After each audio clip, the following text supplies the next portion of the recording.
Hello dear student, welcome to my channel. আজকে আমরা class 9-এর কোষে দেখে 18 এর বৃত্তের ক্ষেত্রফল সংক্রান্ত অঙ্কগুলি সমাধান করব। এর আগের ভিডিওতে আমরা 1-এর দাগের এবং 2-এর দাগের অঙ্কগুলো করেছিলাম। আজকে 3 থেকে সমাধান করব। তো দেখো 3-এর অঙ্কটিতে কী বলেছে যে রেখার দিদিমা একটা গোলাকার টেবিলে ঢাকনা তৈরি করেছেন যার ক্ষেত্রফল হচ্ছে 5544 বর্গ সেমি। তিনি এই টেবিলের ঢাকনার চারিদিকে রঙিন ফিতে লাগাতে চান। হিসাব করে দেখি দিদিমাকে কত দৈর্ঘ্যের রঙিন ফিতে কিনতে হবে। তাহলে দেখো, এটা মনে করো একটা গোলাকার টেবিলের ঢাকনা। এর যে ক্ষেত্রফল অর্থাৎ ভিতরে যেটুকু জায়গা আছে সেটা কত না 5544 বর্গ সেমি। তাহলে এটা যদি 5544 বর্গ সেমি হয়, আমরা ক্ষেত্রফলের সূত্র কি জানি না পাই আর স্কোয়ার। তাহলে পাই আর স্কোয়ার সমান হচ্ছে 5544 বর্গ সেমি। এইখান থেকে কিন্তু আমরা আর এর মানটা পেয়ে যাব, অর্থাৎ এই যে বৃত্ত, সেই বৃত্তের যে ব্যাসার্ধ, সেই ব্যাসার্ধের মানটা পেয়ে যাব। এরপর কি করব না আমরা এর পরিধিটি বের করব। বলেছে কি না দেখো, বলেছে যে টেবিলের ঢাকনার চারদিকে রঙিন ফিতে লাগাতে চান। এই যে ঢাকনার যে চারদিকে, সেই চারদিকে কি করতে না রঙিন ফিতে লাগাতে চান, অর্থাৎ তার পরিধি বরাবর সে রঙিন ফিতে লাগাবে। তাহলে পরিধির মানটা এখানে আর এর মানটা বার হয়ে গেলে কিন্তু পরিধির মানটা কিন্তু আমরা পেয়ে যাব। তাহলে দেখো 3-এর দাগেরটা কি বলেছে যে মনে করি গোলাকার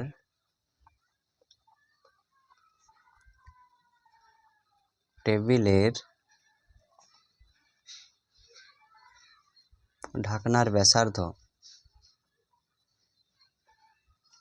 সমান হচ্ছে আর সেমি। তাহলে ব্যাসার্ধ যদি আর সেমি হয়, অতএব গোলাকার টেবিলের ঢাকনার ক্ষেত্রফল কি হবে না ক্ষেত্রফলের সূত্র কি বটে পাই আর স্কোয়ার। পাই মানে হচ্ছে 22/7 ইন্টু আর স্কোয়ার, ঠিক আছে। তাহলে এত, ওটা যদি সেমি হয় ক্ষেত্রফল হবে বর্গ সেমি, ঠিক আছে। এরপর দেখো, তাহলে এই মানটাই কত, এই মানটাই হচ্ছে 5544। তাহলে আমরা কি বলতে পারি শর্তানুসারে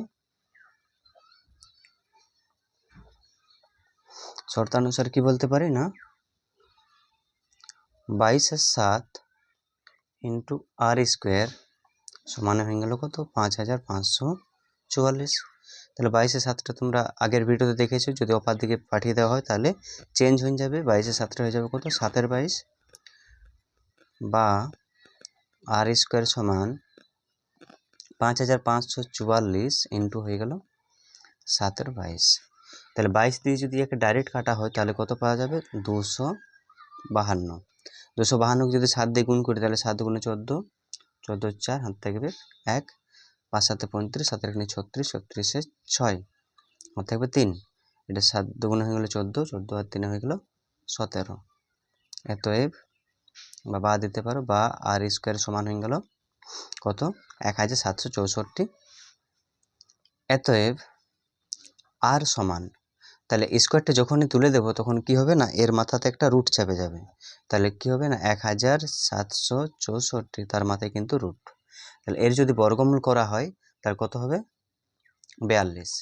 তোমরা যারা বর্গমূল করতে জানো না তারা একটু আমাকে কমেন্টে জানিও, তাদের জন্য বর্গমূলের একটা ভিডিও বানিয়ে দেবো যে কী করে 42 হচ্ছে।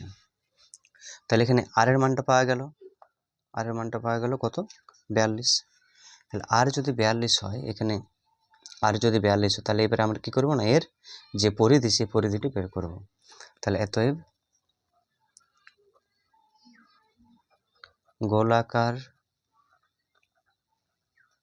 ঢাকনার পরিধি, তাহলে পরিধি সূত্র কি জানি আমরা না 2 পাই আর। তাহলে 2 করতে 2, পাই মানে হয়ে গেল 22/7, আর মানে এখনই পেলাম আমরা কত 42। তাহলে 7 একে 7, 6 7 42। তাহলে 3টে যদি গুণ করি তাহলে কত হবে 6-এর সঙ্গে 2-এর গুণ, 6 2 হয়ে গেল 12 ইন্টু 22। তাহলে 12 ইন্টু 22 মানে হয়ে গেল 264 সেমি, ঠিক আছে। তাহলে তাকে কত 264 সেমি রঙিন ফিতে কিনতে হবে।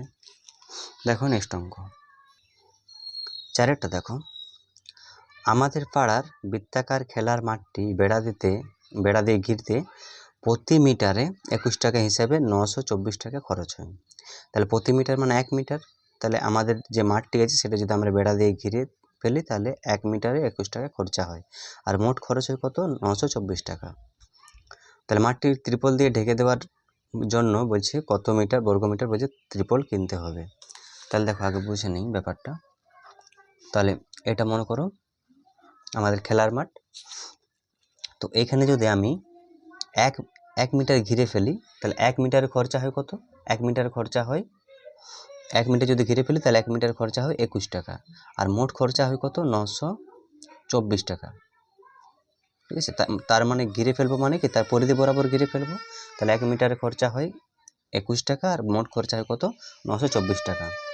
তাহলে এবার দেখো যে এখান থেকে কিন্তু আমি যে পরিধি সে পরিধির মানটা কিন্তু পেয়ে যাব। তাহলে ব্যাসার্ধটা মনে করো আর সেমি বটে বা আর মিটার যা আছে এককটা। তাহলে দেখো যে মনে করি বৃত্তাকার খেলার মাঠের ব্যাসার্ধের দৈর্ঘ্য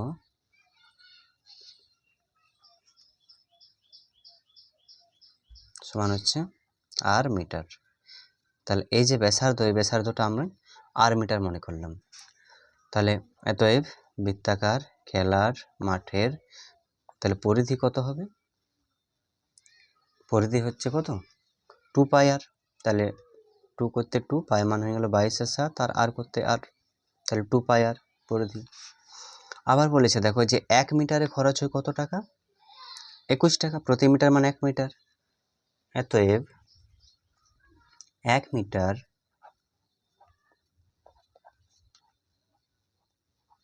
বেড়া দিতে খরচ হয় সমান 21 টাকা। তাহলে বেড়া যখন দেওয়া হয় কখনো মাঝে মাঝে দেওয়া হয় না, তার যে সাইডে সাইডে দেওয়া হয় অর্থাৎ তার পরিধি বরাবর। তাহলে 1 মিটার বেড়া দিতে খরচ হয় 21 টাকা। তাহলে তার পরিধি বরাবর এত মিটার রয়েছে 2 × 22/7 × আর। তাহলে এত মিটার কত টাকা খরচ হবে? অতএব 2 × 22/7 × আর মিটার বেড়া দিতে খরচ হয় সমান হচ্ছে কত না 21 × 2 × 22/7 × আর। তাহলে এইটা ইন্টু এইটা। 1 মিটার যদি 21 টাকা হয় তাহলে এত মিটার কত? তাহলে এটা ইন্টু এটা।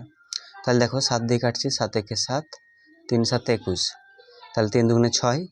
ঠিক আছে, তাহলে 6 × 22 × আর। তাহলে কত হলো? 6 × 22 মানে হলো 132। তাহলে 132 আর টাকা।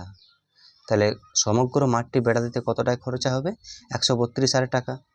কিন্তু বলা হয়েছে যে সমগ্র মাঠটি বেড়া দিতে খরচা হবে কত টাকা? 924 টাকা।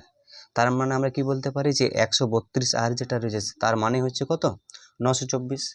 এত শর্তানুসারে কি বলতে পারি?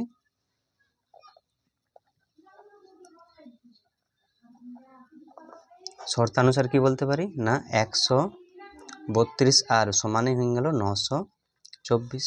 তাহলে আর সমান কি হবে না যেহেতু এটা গুণ সম্পর্ক আছে অপার দিকে পাঠিয়ে দিলে সেটা ভাগ সম্পর্কে। তাহলে 924 বাই হয়ে গেল 132। তাহলে দেখো এটা ডাইরেক্ট যদি কাটি তাহলে কত? 7 দিয়ে কাটা যাচ্ছে, 7 দিয়ে। তাহলে আর সমান কত হয়ে গেল? 7 মিটার। তাহলে আর এর মানটা যেটা আছে এই যে ব্যাসার্ধ সেই ব্যাসার্ধ কত হয়ে গেল? 7 মিটার। তাহলে এবার কি বলেছে দেখো যে মাঠটি ত্রিপল দিয়ে ঢেকে দেওয়ার জন্য বলছে কত বর্গমিটার বলছে ত্রিপল কিনতে হবে। ত্রিপল দিয়ে ঢাকবে, তাহলে ত্রিপল দিয়ে যখন ঢাকা হয় তাহলে তার ক্ষেত্রফল বরাবর কিন্তু ত্রিপল দিয়ে ঢাকা হয়। তাহলে কত বর্গমিটার সে ক্ষেত্রফল কত বর্গমিটার ত্রিপলটা কিনবে? অতএব বৃত্তাকার